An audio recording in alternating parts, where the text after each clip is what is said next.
I guess it's time to do some winter projects. It's November now already. Wow. So Porsche's on storage insurance. You can still get some driving out there. It's not too bad, but it's getting kind of wet and colder, and I know I'm not going to drive it so much. And I'm kind of eager to get in some projects. So she's back up on the lift. I'm doing some stuff with the exhaust, actually. I developed a bracket system that allows for factory mufflers to be mounted to the LS.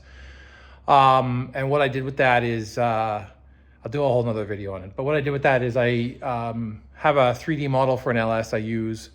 And I did some measurements based upon where it's mounted and where the original engine mounted. I actually 3D scanned a 997 engine to see where the mufflers actually mount to. And then I developed brackets off of that and then off of the LS motor. And I wanted it to be something that could be cut on a laser or a CNC and welded the same every time.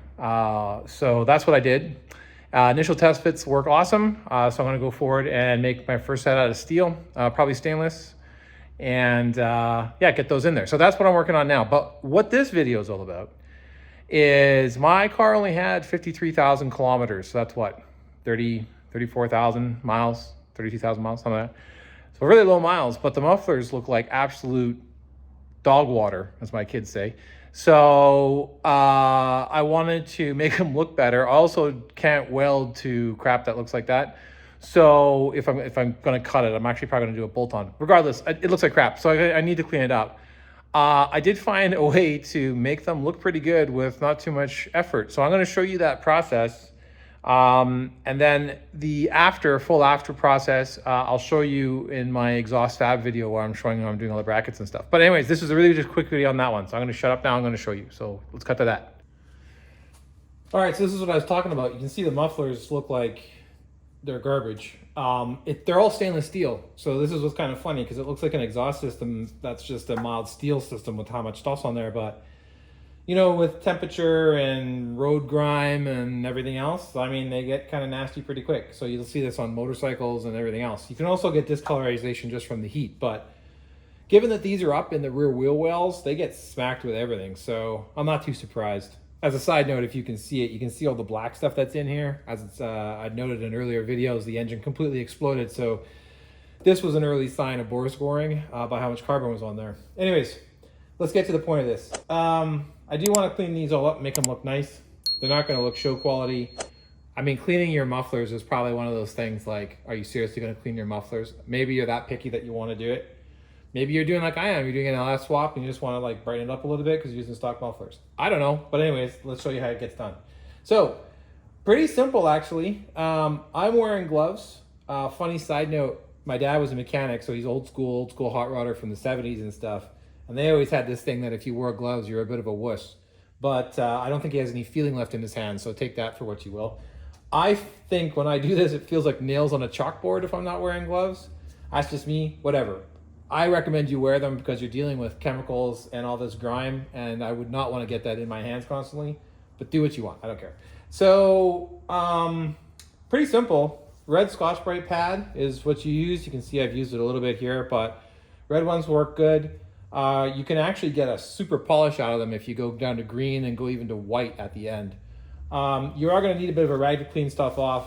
After you're done, there is going to be a residue, so you're going to want to clean it with a brake cleaner or something, mainly just for looks, I guess, but also it will burn off when it gets hot, and I don't even know what that would smell like. So I would just recommend you spray it with some brake clean it all off, get all the stuff off of there. But you will want to wipe it just to kind of check where you're at. You can use just a chrome polish or a metal polish. That's it. I actually had this old Jaguar stuff from, can't remember when I got this. I've had this for eons. I figured why not try it and see if it worked. I don't know if it's better than anything else, but you could just use a Mother's steel polish or chrome polish or whatever. So anyways, I'll show you how it kind of works. The one thing you'd want to make sure of if you're doing this on something like a motorcycle, maybe that you're seeing all the exhaust, is you're kind of going with the kind of grain that you want to put, because you are kind of going to put a grain in it when you're doing it. So if you're kind of going willy-nilly all over the place, you're going to have hash marks like everywhere. It's going to look terrible. This one I'm not going to care too much about doing that because most of it's going to be hidden anyway. A lot of it's just for my peace of mind. But anyways, let me show you how it kind of works. So let's just take a section here. Get some stuff out of the way. way. Okay, let's take a section here. I'm gonna do right here, just make sure you see on camera. Okay, you can kind of see it. Let me move it over more.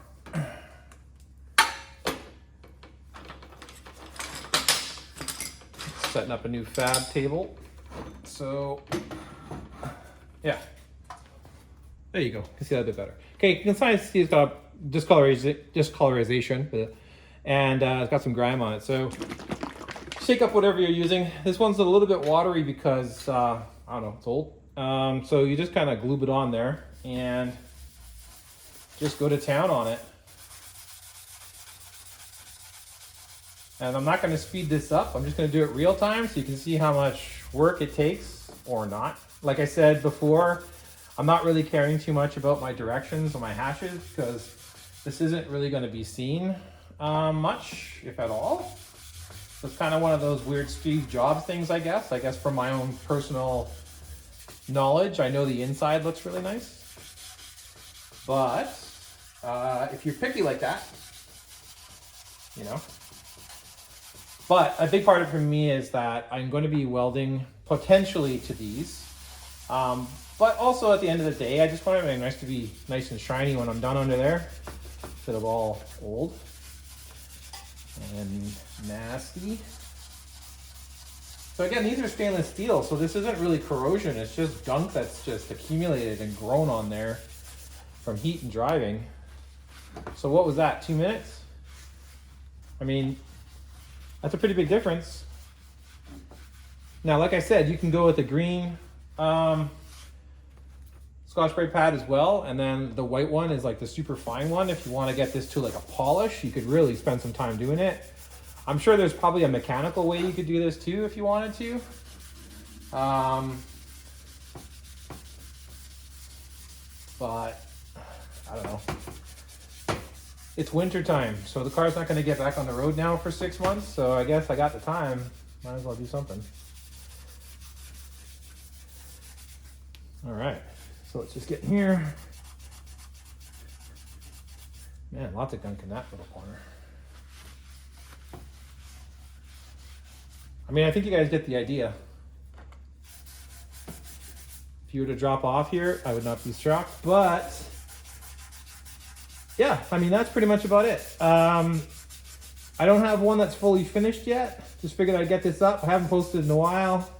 Gonna start posting more as winter's come. I had to get everything around the house ready for winter and batten down the hatches. That was more important than working on the car projects. And I'm posting content, unfortunately, but I'm kind of back at it again now that I'm locked indoors and the cold's coming. So I'll do more, but I figured let's get some content up. If you guys are gonna, I don't know, polish your mufflers for the winter on a Porsche or whatever else you've got that's stainless, maybe this will help. All right. So what was that? 5 minutes, and I've already got, I don't know, 1/8 or 1/4 of one side done already. It's not bad. Good return, I guess. Does get them nice and shiny new. I guess one could do, if you had the time and the inkling, is you could go get mufflers that are stainless from the wrecking yard, buff them up for a few hours, and flip them on Marketplace. Probably make a good sum of money because they would look like they were brand spanking new. Anyway, that's about it. Again, I use this Jaguar chrome polish. You can use probably any metal polish or chrome polish out there. You might even find different polishes you can test with, get you better results faster, or maybe even a better shine if you want. I don't know, but I had that sitting around. Might as well use it.